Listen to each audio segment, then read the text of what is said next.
Y vamos a conversar hoy día con alguien que ya prácticamente es de la casa, lo vemos en Tolerancia Cero, compañero de programa, pero que ahora lo tenemos en su calidad de escritor, Daniel Mansuy. Gracias, Daniel, por estar acá. Encantado. Sacaste un libro justo para los 50 años que tiene como título Salvador Allende, la izquierda chilena y la unidad popular. Y te digo que es bien interesante, yo ya he leído bastante del libro, porque no es muy común que personas que no tienen un pensamiento ideológico básicamente afín a lo que fue la unidad popular, escriban sobre un personaje y sobre su contexto durante el gobierno de la unidad popular. Y a ver, ¿cómo se te ocurrió hacer algo sobre Allende? ¿No tuviste en algún momento dado resquemor de meterte como en una cosa que no es necesariamente tan fácil de entender, la política de la izquierda de esa época? Sí, bueno, muchas gracias por la invitación, feliz de conversar sobre el libro. Sí, o sea, Allende es un personaje difícil, digamos, un personaje difícil porque en él se condensan o se concentran muchas tensiones, ambigüedades o dificultades de nuestra propia vida política y de la izquierda en particular. Hay mucho mito también, y no lo digo en el mal sentido, sino que también hay mucha mitología sobre Allende construida desde lado y lado. Así que la verdad es que no era fácil, pero por decirlo así, sentí o pensé que en la figura de Allende y en la manera en que se ha tratado la figura de Allende después de su muerte, hay uno de los enigmas importantes para comprender la historia política de las últimas décadas en Chile, digamos. Y creo además que e intento demostrarlo en el libro hasta donde algo así es posible, creo que es un personaje relativamente desconocido, digamos, ¿eh? A pesar de todo lo que se ha escrito sobre él, a pesar de que sabemos mucho sobre él, siguen habiendo muchos misterios en torno a su personalidad política y su decisión final. Sí. Ahora, es bien interesante la figura de Salvador Allende, porque Salvador Allende no es una persona que aparece a principios de los 70, es una persona que tenía una serie ya de intentos de llegar a la presidencia, pero además había sido parlamentario, particularmente de Magallanes, digamos.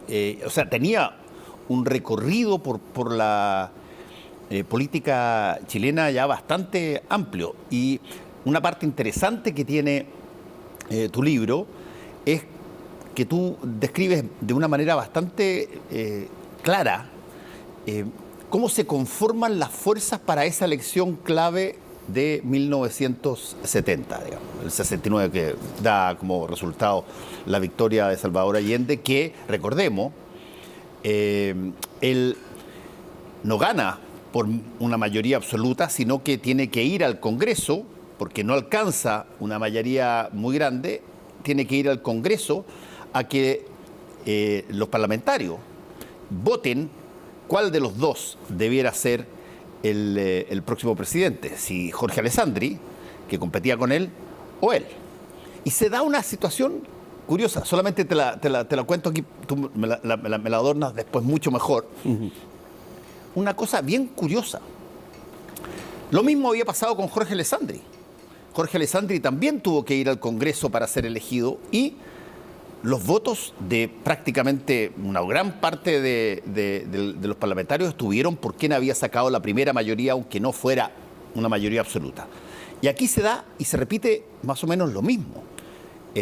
Allende saca más votos que Jorge Alessandri, pero no lo suficientes para ganar por sí mismo, y se produce casi un fair play, no tengo que general, pero un fair play bastante amplio a que debe dársele los votos a quien saca más votos que el otro. Y así llega Allende. Allende no llega por una paliza, no, llega por una instancia parlamentaria. Sí, no, es muy interesante lo que dice. Sobre lo primero, Allende había sido incluso ministro de don Pedro Aguirre Cerda a fines de los 30, o sea, son muchas décadas de circo político, digamos, en muchas posiciones y de parlamentario, y eso es importante porque era un hombre con experiencia política y con muchos contactos y redes políticas tejidas durante décadas. En la elección de septiembre del 70, efectivamente, Salvador Allende obtiene una primera mayoría relativa que no le alcanza para ser presidente por sí solo, lo que en todo caso era más o menos esperable, y tiene que ir a negociar los votos de la DC. Ahí ocurre sí lo que se llamó en aquella época el gambito Frey, ¿no? La idea de que Jorge Alessandri fuera electo por el Congreso, que renunciara inmediatamente, y eso permitiría una nueva elección presidencial donde Eduardo Frei se podría presentar a su especie de reelección que no era reelección. Sí, esto fue medio digitado por los Estados Unidos. Exacto, tú lo pones ahí. Sí, pero no funcionó porque efectivamente no había agua. Pero Alessandri estuvo dispuesto. Alessandri estuvo dispuesto. Por lo menos lo pones sí, tú ahí. Y dijo que iba a renunciar si es que era electo, pero Frei no quiso dar ese salto en el vacío porque ni siquiera era seguro que sus parlamentarios lo fueran a seguir en esa aventura, porque digámoslo, era una aventura institucional, por supuesto. Ahora, lo importante del punto es que Allende, que tenía un programa de transformaciones muy profundas, un programa de transformaciones, digamos, lo que él llamaba la vía chilena al socialismo, o sea, era una cosa muy, muy profunda, muy estructural, tanto en el ámbito económico como en el político, tiene el apoyo de un tercio de la población. Es un tercio grande, es probablemente el tercio más grande, ¿no? Entonces la gran pregunta a la que se enfrenta es cómo diablos se logra transformar estructuralmente una sociedad cuando uno tiene solo el apoyo de un tercio grande, pero solo un tercio de la población. Y entonces ahí entra la pregunta de qué papel debe jugar la DC en ese proceso de transformación. ¿Debe ser integrada a ese proceso para lograr algo así como una mayoría, o que al menos tenga una posición neutra o benevolente? ¿O la vamos a mirar, digamos, como representantes de la burguesía y del gran capital, digamos? Y esa discusión la UP no la logró zanjar nunca. ¿Qué hacer con la DC? Ahora, hay una cosa en tu libro que a mí me parece sumamente interesante y que es muy distinta de ahora. En esa época, estamos hablando de Guerra Fría. Estamos hablando en donde las posiciones estaban determinadas por los que eran adeptos a la Unión Soviética, los que eran adeptos al mundo de Estados Unidos. Y el lenguaje de la época era un lenguaje que te daba cuenta de eso. O sea, eran los imperialistas versus los comunistas, Matahuagua, eran, qué sé yo, eran lenguajes absolutamente polares. Y las portadas de los diarios lo reflejaban día a día. Perfectamente. No, o sea, tú cuando buscabas, por ejemplo, y en el momento que tú cuentas cómo se trata de buscar acuerdo con la democracia cristiana para tratar de armar una situación un poco más grande para la Unidad Popular en el centro, bueno, pero ahí estaban todos los lenguajes que impedían a veces generar una conversación sana. Un diálogo. La oposición de la izquierda y de la UP en particular al gobierno de Frei Montalva había sido muy dura, extraordinariamente dura, por tanto Frei Montalva ya había quedado muy dolido por ese tipo de oposición. Allende y Frei habían tenido relaciones de cierta amistad, pero ya se habían quebrado la campaña del 64. Esto prosiguió durante su gobierno. Y esto fue muy grave porque Eduardo Frei fue muy crítico desde el día 1, digamos. Nunca creyó que esto tenía destino. Y Eduardo Frei era el gran líder de la DC. En un minuto, además, que como tú sabes bien, Fernando, los partidos políticos tenían arraigo y representaban cosas, digamos. O sea, la DC era un centro político, un centro consistente, donde lo que dijeran sus líderes tenía cierto peso social, por decirlo. Esto es muy distinto a lo que puede ocurrir hoy, ¿no? Y por tanto, la desconfianza de Frei respecto del UP fue muy profunda. Ahora, y tuvo efectos políticos muy, muy grandes, digamos. Eso es muy interesante porque tú también cuentas en el libro una cosa que es curioso, porque no se transparenta todo lo que yo creo que debiera transparentarse porque fue muy importante, que es lo que podríamos llamar, porque voy a hacerlo exageradamente, pero una rivalidad dentro de la DC entre Tomic y Frei. Tomic era una persona que creía que debía haber una unión política y social del centro y la izquierda. Y que lo había intentado antes. Y Frei era una persona que más bien funcionaba bajo las lógicas de la falange clásica, digamos, que era muy apegada a la iglesia y a las situaciones que tenían que ver con las organizaciones comunitarias en el país. ¿Cómo se da esa conversación con un presidente que además, ya lo vamos a conversar, pero tenía una cantidad de discusiones internas cruzadas dentro de su propia coalición? Es una disputa muy álgida de la DC que se termina revelando en la famosa Carta de los 13 después del golpe, pero la verdad es que Frei ahí ganó todas las posiciones internas, ¿no? Porque él logró ser electo senador con una primera mayoría aplastante en marzo de 73, logra elegir a su delfín, lo vamos a llamar así, aunque después adquiere personalidad política propia, que es Patricio Aylwin, como presidente de la DC, que electo presidente del partido bajo el lema "no le dejaremos pasar una al gobierno", ese es su lema. Y por tanto, el mundo de Tomic va quedando en franca minoría respecto del mundo de Frey. Además, porque había una presión, creo yo, al menos lo que yo he logrado identificar, había una presión de las bases. O sea, las bases de la DC se fueron alejando progresivamente del gobierno. Si a esto tú le sumas la presión que ponía el polo, vamos a llamarlo así, el polo radical de la UP, que era el Partido Socialista, una parte del MAPU, ni que hablar la izquierda cristiana, respecto de que con la DC es imposible llegar a acuerdo, había una zanja que era muy difícil de... Que es una cosa muy curiosa, porque cruzar, tú mencionaste ahí dos partidos que vienen de la DC, el MAPU y la izquierda cristiana. Es que eso es muy interesante. Sí. Ahora, esto yo lo conozco, yo no lo vivía, yo lo estudié, pero el hecho, la radicalización del MAPU y de la izquierda cristiana, que son escisiones internas de la DC, pero cómo se van yendo hacia la izquierda conforme pasan los meses y los años, es un fenómeno muy impresionante. Es como si constantemente tuvieran que dar pruebas frente a la izquierda de que ellos son de verdad de izquierda, digamos. Ahora, en el MAPU se termina en una nueva división, fraccionamiento infinito de las izquierdas, digamos. El MAPU obrero campesino. Y el MAPU Garretón.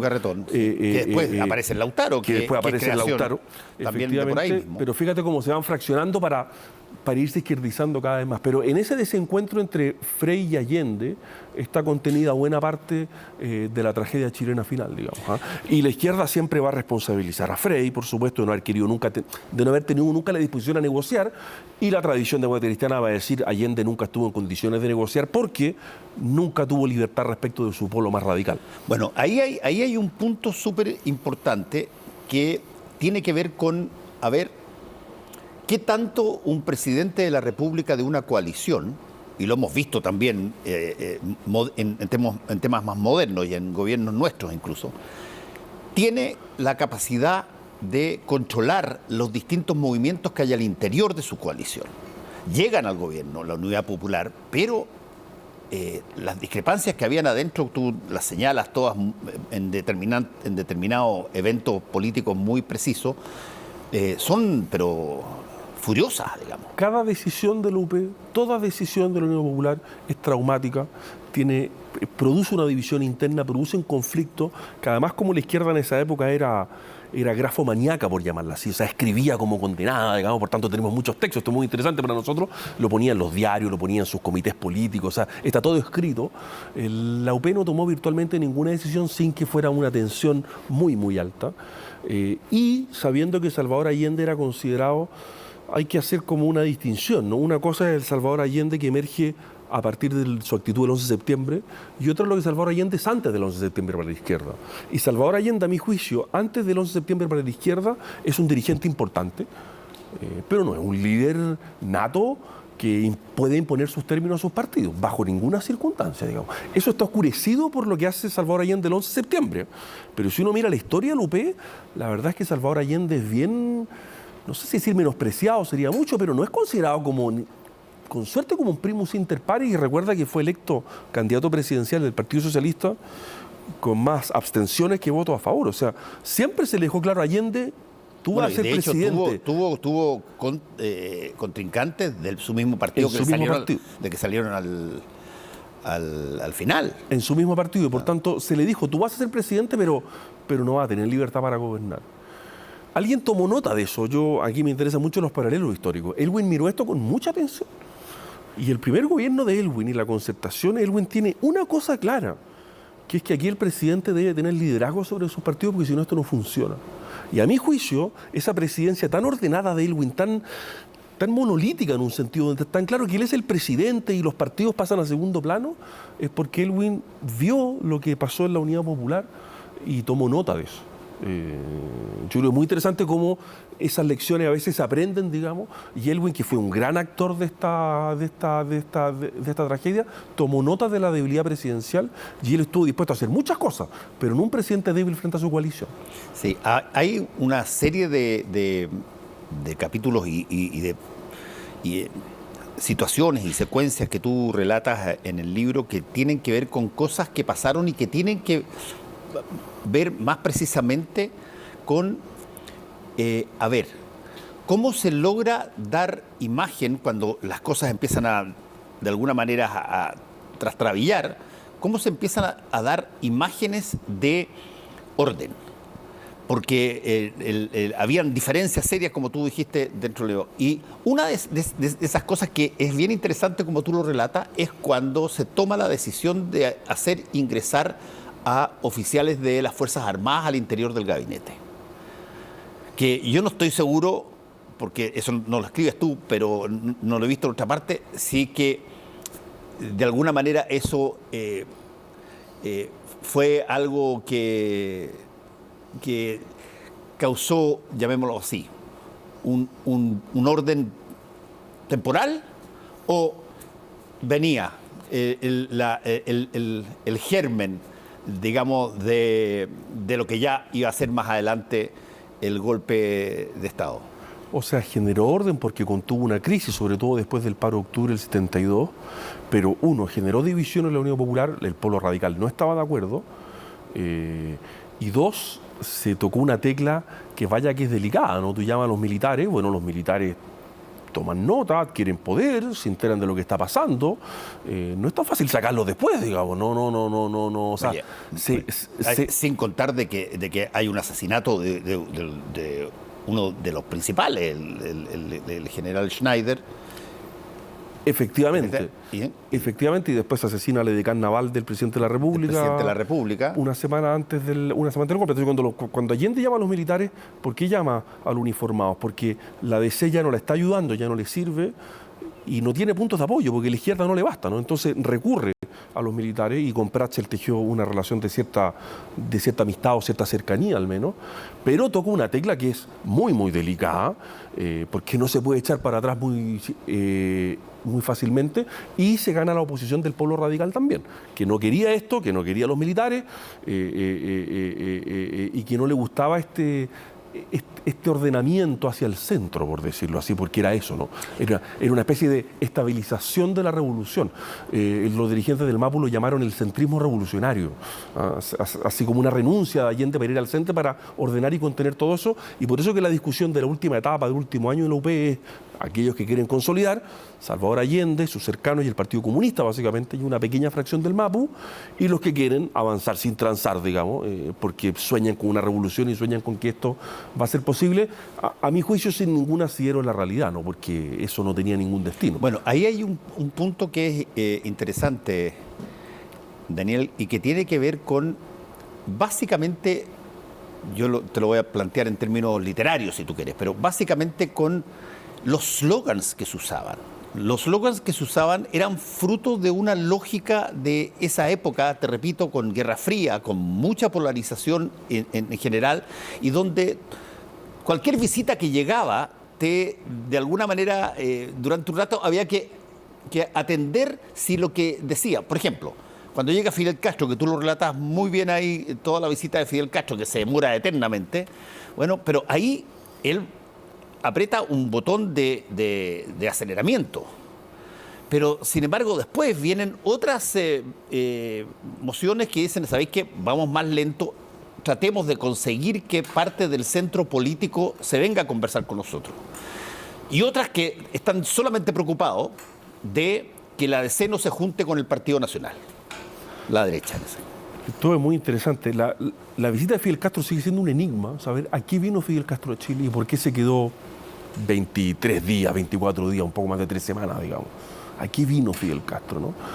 No ayudó al gobierno al final, todo el mundo quería que se fuera, nadie sabía cómo decirle, pero era claro que esta visita ya era muy incómoda. Aquí vino Fidel Castro, en su último discurso dice cosas muy duras. Fidel Castro gatilla la marcha de las cacerolas vacías el día antes que se va, que es una marcha muy significativa porque la derecha o las oposiciones, como uno quiera llamarla, le dicen al gobierno, le dicen a la izquierda, aquí vamos a ir a pelear a la calle. Hay una gran polémica respecto de qué fue realmente esa manifestación, pero es un punto de inflexión en que las clases medias parece que le están diciendo al gobierno, no estamos con usted. Y respecto a los slogans, por ejemplo, yo descubrí una nota en la memoria de Clodomiro Almeida, creo que son, cuando una vez el recordado dirigente socialista Carlos Lorca escucha a un grupo de jóvenes gritar, ya no avanzar sin transar, sino avanzar sin pensar. Y se preguntan, creo que es Lorca con Almeida, que se preguntan, mira lo que estamos llegando, esto empieza a ser un poco delicado, ¿no? Porque hasta ahí llegaban este tipo de eslogan, por lado y lado por lo demás, digamos, esto no era monopolio de la izquierda, y mencioné hace un rato porque es muy interesante mirar las portadas de los diarios Clarín y Tribuna durante toda la UP, por ejemplo, para ver cómo el lenguaje se va degradando progresivamente, digamos, y eso juega un papel en la crisis final, sin duda. Sí, Clarín y Tribuna, para que la gente joven que está mirando, claro, Clarín tenía un perfil más cercano a Darío Sanmarí, que era su director y dueño, más cercano al socialismo, y Tribuna era un partido, en esa época, hay que decirlo, era un diario no sé si que era de Partido Nacional. Vinculado al Partido Nacional. Claro. Pero en esa época, periodísticamente, todavía había varias expresiones de periodismo partisano. Tú tenías, los partidos políticos tenían diario. Claro. Tú tenías el Tribuna, tenías La Prensa, tenías el Clarín, tenías el Puro Chile, que era el diario del Partido Comunista, y El Siglo también, que tenía el diario La Prensa, que era demócrata cristiana. Es muy efervescente todo. Claro. Es muy efervescente y es muy interesante ir a mirar todo eso para ir a detectar cada una de esas tensiones, cómo se van desplegando y cómo se van dando esas discusiones al interior de la izquierda. Que son infinitas por lo demás, ¿no? Déjame hacerte la última pregunta para redondear un poco esto. ¿Cuál es tu visión de lo que desencadena finalmente el golpe de Estado?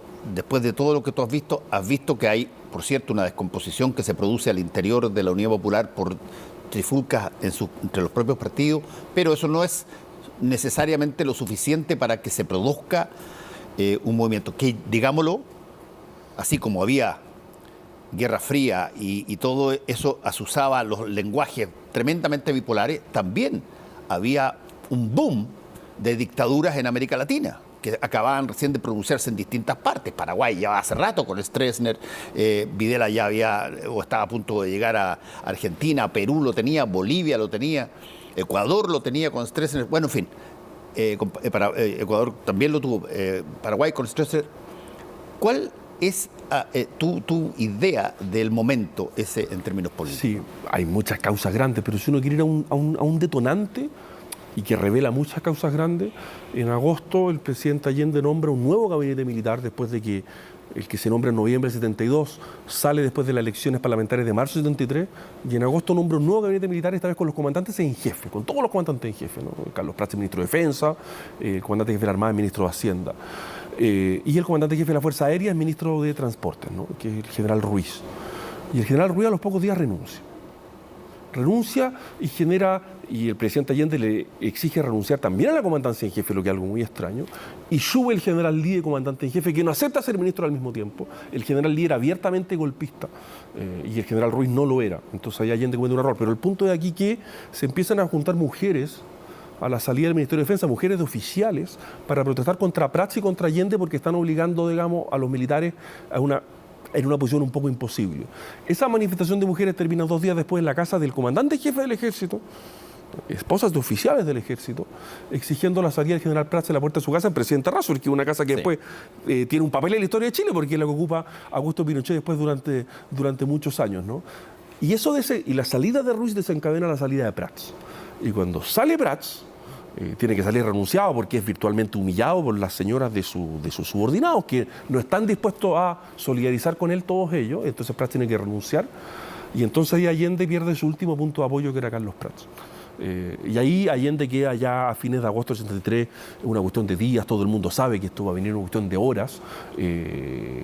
Prats le aconseja a Allende nombrar a Pinochet como comandante en jefe, pero Pinochet nunca había abierto la boca, por tanto nadie sabía lo que pensaba. Pero había sido el edecán de Fidel Castro durante sus 3 semanas. Había sido el edecán de Fidel Castro en su visita, pero ahí Allende pierde su único punto de apoyo, que terminó siendo el general Prats, sabiendo que los últimos diálogos con Elwin en julio y agosto también habían fracasado. Por tanto, ya no tenía carta alguna en su mano Salvador Allende. Una vez que renuncia el general Ruiz, lo que desencadena la salida del comandante en jefe Carlos Prats del ejército, y ahí Allende queda completamente solo, creo yo. Bueno, el libro Se llama Salvador Allende, la izquierda chilena y la unidad popular, de Daniel Mansuy, ya está disponible. Está en librerías, Y- efectivamente, para quien quiera. Y es bien adquirirlo. interesante para revisar algunas cosas porque está con harta pie de página de bibliografía, por si alguien quiere incluso expandirse mucho más al respecto. Efectivamente. Bueno, muchas gracias. No, pero muchas gracias a ti, Fernando. Daniel. Encantado de haber conversado estos temas.